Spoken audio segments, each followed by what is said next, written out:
गांव शिवपुर अपनी खूबसूरत हरियाली और शांत वातावरण के लिए प्रसिद्ध था, लेकिन इसकी परछाई में छिपा एक रहस्यमयी और डरावना सच था। शापित मंदिर। लोग इसे भय से देखते थे, जैसे यह कोई जीवित दानव हो। इस मंदिर के बारे में मशहूर था कि जो भी यहाँ गया या तो वापस नहीं लौटा या फिर उसकी जिंदगी हमेशा के लिए तबाह हो गई। गांव वालों के दिलों में डर बैठा था। उन्होंने यह मान लिया था कि यह मंदिर किसी अज्ञात और क्रोधित देवता को समर्पित है, जिनकी पूजा में पुजारी से कोई भयंकर भूल हुई थी। उस गलती ने न केवल मंदिर बल्कि पूरे गांव को डर और अंधविश्वास की जंजीरों में जकड़ दिया। सदियों पहले यह मंदिर गांव की शान हुआ करता था। राजा ने इसे अपने राज्य की खुशहाली और सुरक्षा के लिए बनवाया था, लेकिन समय के साथ सब कुछ बदल गया। जिस मंदिर की भव्यता को लोग श्रद्धा से देखते थे, वही अब खंडहर और डर का अड्डा बन गया। पुजारी, जो देवता का सबसे बड़ा भक्त था, अपने लालच और अहंकार के कारण इस पवित्र स्थान को अपवित्र कर बैठा।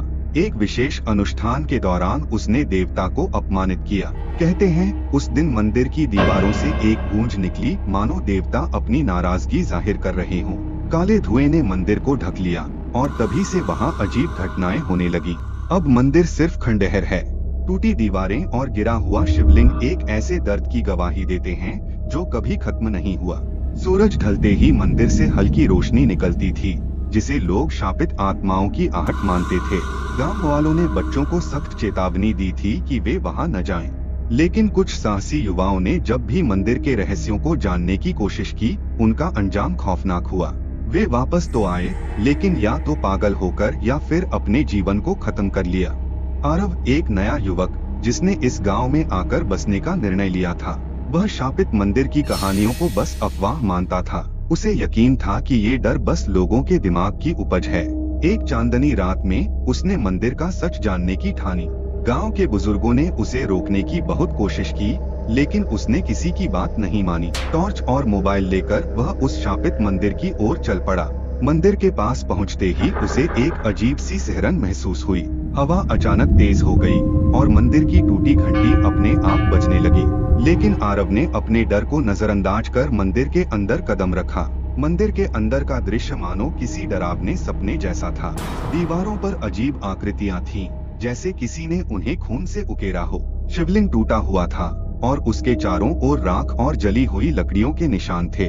आरव के हर कदम के साथ मंदिर की खामोशी और डरावनी होती गई। उसे महसूस हुआ कि कोई उसके पीछे चल रहा है। जैसे ही उसने पीछे मुड़कर देखा, वहाँ कुछ भी नहीं था। अचानक एक गूंजती हुई आवाज ने उसकी हिम्मत को हिला दिया। तू यहाँ क्यों आया है? डर से कांपते हुए उसने अपने चारों ओर देखा। तभी एक परछाई उभरी। वह पुजारी की आत्मा थी, जिसने मंदिर को अभिशापित किया था। पुजारी की परछाई ने कहा, मैंने इस मंदिर को अपवित्र किया और इसके साथ अपना जीवन और आत्मा भी शापित कर दी। अब मैं इस मंदिर का कैदी हूँ। जो भी यहाँ आता है वह इस शाप का हिस्सा बन जाता है। आरव ने डर के बावजूद पूछा, क्या इस शाप को खत्म करने का कोई तरीका है? पुजारी ने जवाब दिया, इस शाप को खत्म करने का एक ही तरीका है, सच्चे मन से प्रायश्चित और अपनी आत्मा को देवता के चरणों में समर्पित करना। लेकिन यह करने वाला जीवित नहीं बचेगा। आरव ने अपने गांव और वहां के लोगों के लिए खुद को बलिदान करने का निर्णय लिया। आरव ने अनुष्ठान शुरू किया। उसने अपने साहस और निष्ठा से देवता की पूजा की।